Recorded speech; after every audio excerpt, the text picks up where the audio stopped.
আজি ধুবৰী জিলা অবিভক্ত গোৱালপাৰা আক্ৰাসুৰ ধুবৰী জিলা সমিতিয়ে গৌৰীপুৰত অৱস্থিত গণেশ আখড়াত এখন আমি সংবাদ মেলা আয়োজন কৰিছোঁ। প্ৰথমতে সাংবাদিক বন্ধুসকলক নতুন বছৰৰ অবিভক্ত গোৱালপাৰা ধুবৰী জিলা সমিতি আক্ৰাসুৰ তৰফৰ পৰা শুভেচ্ছা জ্ঞাপন কৰিছোঁ।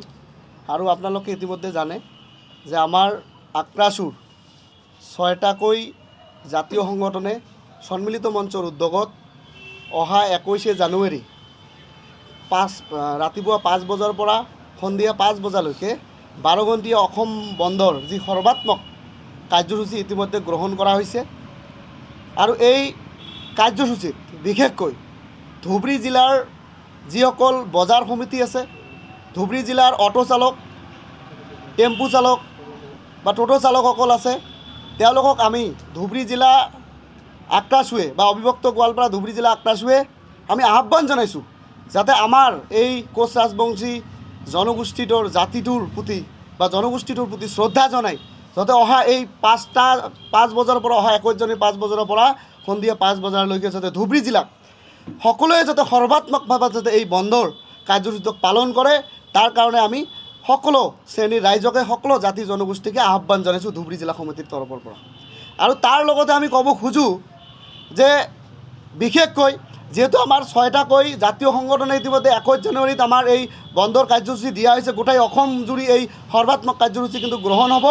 আৰু এই বন্ধ কোনো পধ্যেই এটা চৰকাৰৰ পক্ষই হওক বা তৃতীয় পক্ষই এই বন্ধৰ কাৰ্যসূচীটোক আচলতে যাতে সাফল্যমণ্ডিত নহয় তাৰ কাৰণে ইতিমধ্যে উঠি পৰি লাগিছে।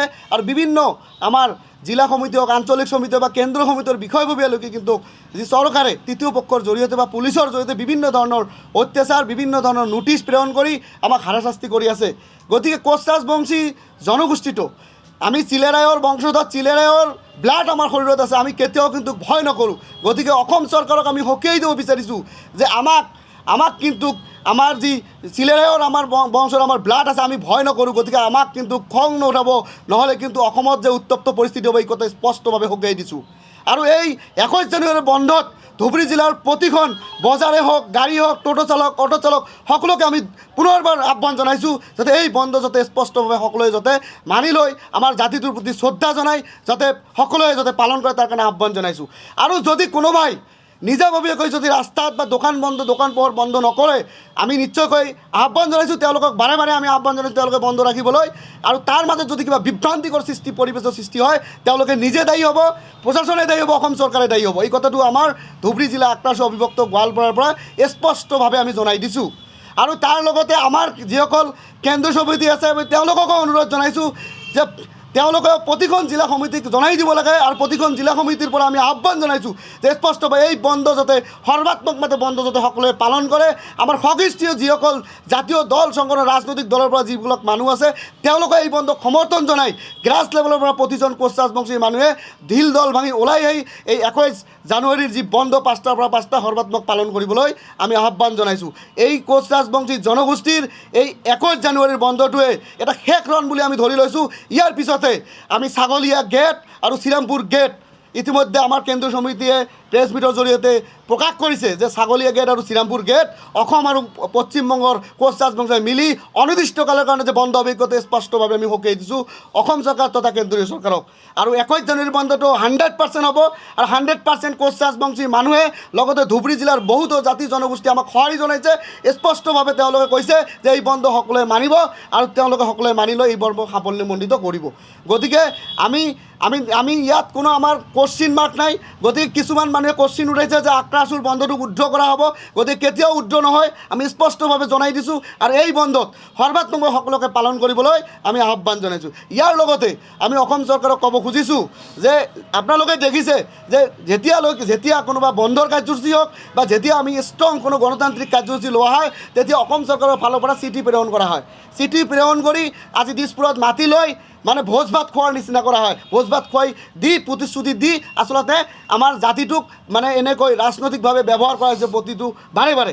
গতিকে সেই ক্ষেত্ৰত যিহেতু আক্ৰাসুৱে নতুন পন্থাৰে এইবেলি কিন্তু আমাৰ কোনো চেণ্ট্ৰেল প্ৰেছিডেণ্ট বা ছেক্ৰেটাৰী প্ৰেছিডেণ্টে কিন্তু আজি গভৰ্ণমেণ্টৰ আমাৰ সন্মানীয় মন্ত্ৰী পীযুষ হাজৰিকা ডাঙৰ নেতৃত্বত যোৱাকালি 6 বজাত এখন সভা অনুষ্ঠিত হৈছিল জনতা ভৱনত।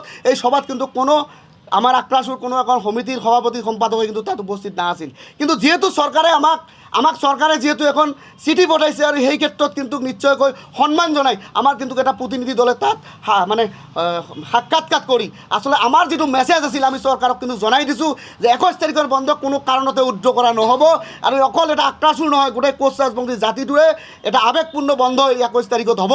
গতিকে এই ক্ষেত্ৰত আমি ছেক্ৰিফাইচ নকৰোঁ, 100% বন্ধ হ'ব। আৰু অসম চৰকাৰক আমি সকীয়াই দিওঁ যে বাৰে বাৰে আমাক প্ৰবঞ্চনা নকৰিব।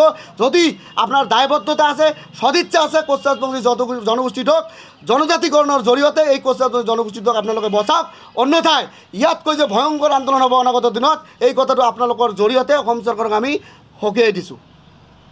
আজি মন্ত্ৰী বিজু হাজৰিকাই খন্তেক পূৰ্বে দেখা গৈছে যে সংবাদমেলযোগে বন্ধ উঠাই লোৱাৰ আহ্বান জনাইছে। আপোনাৰ মুখ্যমন্ত্ৰীগৰাকীয়ে বৈঠকত বহিব বা মুখ্যমন্ত্ৰী বিদেশ ভ্ৰমণৰ পৰা অহাৰ লগে আপুনি এই ক্ষেত্ৰত মই অলপ আগতে আপোনালোকক কৈছোঁ যে যোৱাকালি 6টামান বজাত, সন্ধিয়া 6টামান বজাত আমাৰ আক্ৰাসুৰ নেতৃত্বক চিঠি আকাৰে মাতি ইতিমধ্যে গুৱাহাটী জনতা ভৱনত মাতিছিলে।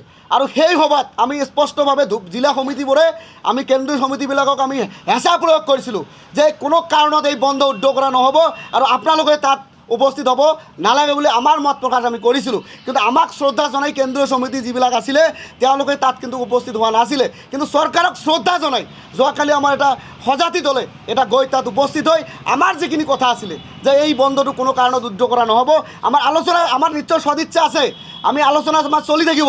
কিন্তু সমান্তৰালভাৱে আমাৰ যি আন্দোলনৰ কাৰ্যসূচী চলি থাকিব। যদি বন্ধৰ পিছত চৰকাৰে যদি ত্ৰিপাক্ষিক বৈঠকৰ জৰিয়তে অৰ্থাৎ আমাৰ